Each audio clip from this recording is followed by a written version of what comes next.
नमस्कार दोस्तों, एक बार स्वागत है शिवराज रेवारी ब्लॉग में। बहुत सारी चीज़ें बताऊंगा। घनश्याम जी खार सर का एक इंटरव्यू लिया आज, वो पूरा आपको बताएंगे विस्तार से तैराकी के बारे में। देखते रहिए। राम राम दोस्तों, एक बार फिर स्वागत है आपका शिवराज रेवारी ब्लॉग में। आज ऐसे महान शख्स से मिलाने जा रहा हूं जो तैराकी के बारे में आपको विस्तार से बताएंगे कि किस प्रकार से आपको नाले में, जैसे गाँव में खाल बोलते हो, और स्विमिंग पूल में कैसे तैरते हैं और किस चीज़ का आपको सावधानी रखना चाहिए, और किस स्विमिंग में नहा रहे तो किस तरह से आपको कॉस्ट्यूम पहन के जाना चाहिए। तो हमारे साथ है श्रीमान घनश्याम जी खार फ्रॉम राजस्थान से, और ये मतलब इनको बहुत सारी चीज़ें भी तीरंदाजी में भी है, जो निशानेबाजी उसमें भी, और इनको तैराकी का भी बहुत सारा नॉलेज है। तो सर से आज मिल रहे हैं, और सर से मैंने निवेदन किया है कि बहुत सारी जानकारी हमारी जो भाई लोग हैं जो इन चीज़ों को फॉलो, आपको देख के फॉलो करेंगे और करेंगे। तो इसी विस्तार से इन जानकारी, सर से एक इंटरव्यू है हमारा आज, तो सर के साथ इंटरव्यू करेंगे और विस्तार से सर पूरी जानकारी बताएंगे, क्योंकि इस जानकारी की वजह से बहुत सारे लोगों का भला हो जाए और इस चीज़ों से लोगों की जान बच जाती है। तो आप ज़रूर पूरा फॉलो करें, देखते रहिए शिवराज रेवारी ब्लॉग पे। हम इंटरव्यू ले रहे हैं सर का।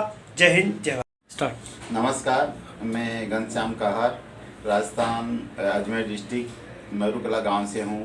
और तैराकी सबसे महत्वपूर्ण होता है। तैराकी में अगर बंदा तैरना जानता है तो वो कितने आदमियों की जान बचा सकता है। अगर मैं क्या, वैसे बेसिक गांव से बिलोंग करता हूं, तो मैं शुरू से नदी तालाब वगैरह में मेरा बहुत शौक था तैरने का। तो मैं कम से कम मैं राज्य स्तर पे 1500 मीटर कंटिन्यू तैरा हूँ। 1.5 किलोमीटर में कंटिन्यू तैरा, तब जाके मेरा सिलेक्शन हुआ था। मैं राज्य स्तर पे अजमेर मेवा कॉलेज से मैंने राज्य स्तर किया था।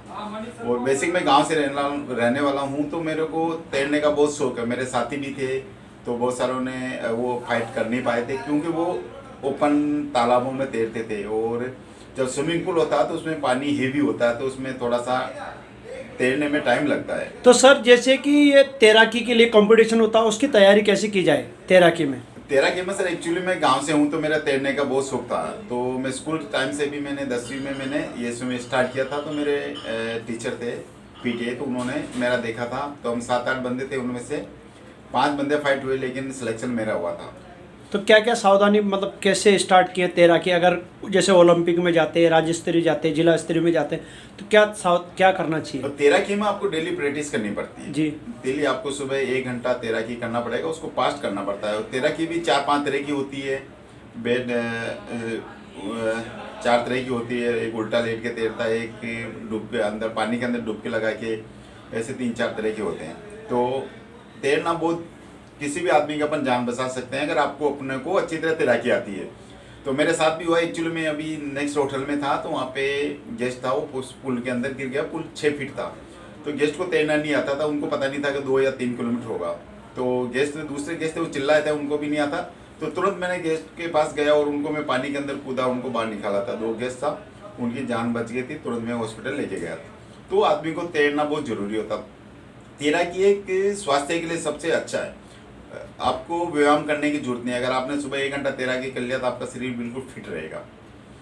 तो तैराकी बहुत जरूरी होती है जीवन में। तैराकी के साथ साथ, जैसे कि सर, मतलब हम तैराकी कर रहे हैं, हम तैयारी कर रहे हैं तैराकी करने की, कहीं भी जाने की, तो उसमें मतलब क्या हमको खाने के लिए, सेहत के लिए क्या यूज़ करना चाहिए? जैसे कि जिम कर रहे हैं तो दूध के लिए खा रहे हैं, तो तैराकी जैसे रोज़ तैराकी रहते हैं, वो क्या करना चाहिए उनके लिए? तैराकी के लिए सुबह आपको खाली पेट तैरना पड़ता है। अच्छा। उसके बाद आप तैराकी पूरी होने के बाद अपना जो भी आहार है आप ले सकते हो, फ्रूट वगैरह, उसके बाद आप ले सकते हो। लेकिन खाने से पहले आपको तैराकी में भूखे पेट तैरना पड़ता है कि हेवी होता है, क्योंकि खाना खाने के बाद हेवी हो जाता है, उसमें तैर नहीं सकते हैं, थोड़ा सा प्रॉब्लम होता है।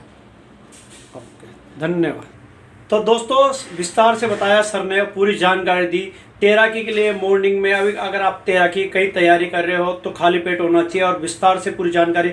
उसके बाद जो भी आपका रूटीन है, वो एक रूटीन बनाना पड़ेगा कि मॉर्निंग में किस टाइम आपको उठना है, किस टाइम जाना है।